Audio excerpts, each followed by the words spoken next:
Now about that sexual harassment lawsuit filed against the Mobile County Sheriff's Office in 2021. You'll remember a settlement was reached back in April of this year, but it's not over yet. A fairness hearing is now set next week in federal court to figure out if the settlement should be approved. Our Brendan Kirby is joining us now with more information on the story. Brendan, this has to do with the conduct by the inmates. That's right, Lenise and Byron. The women allege that the Sheriff's Office turned a blind eye to sexual harassment they endured at the hands of prisoners at Metro Jail. But some current and former corrections officers are complaining that they are unfairly left out of the settlement. The Department of Justice, attorneys for 12 women who worked at Mobile County Metro Jail, and the Sheriff's Office all negotiated a settlement to a sexual harassment lawsuit. Under the proposed agreement, the 12 named plaintiffs would get $35,000 plus a portion of their attorney's fees. The rest of the $2 million would go to corrections officers and corporals who worked at Metro from January 2011 until this past April. That leaves out LaWarner Bernard, who worked as a corrections deputy for 11 years until she retired in July 2010. She says that's not fair. They did it to all of us. All of the female were subjected to this. So I don't think they should stop at 2010.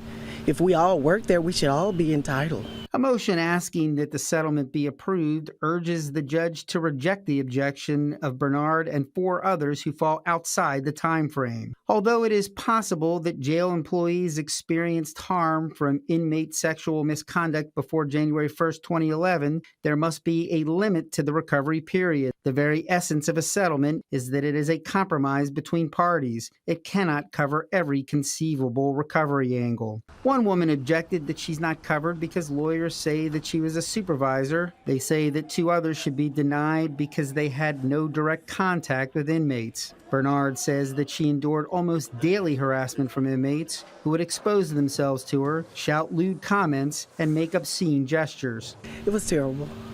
It was to a point that, write-ups was not doing anything for them.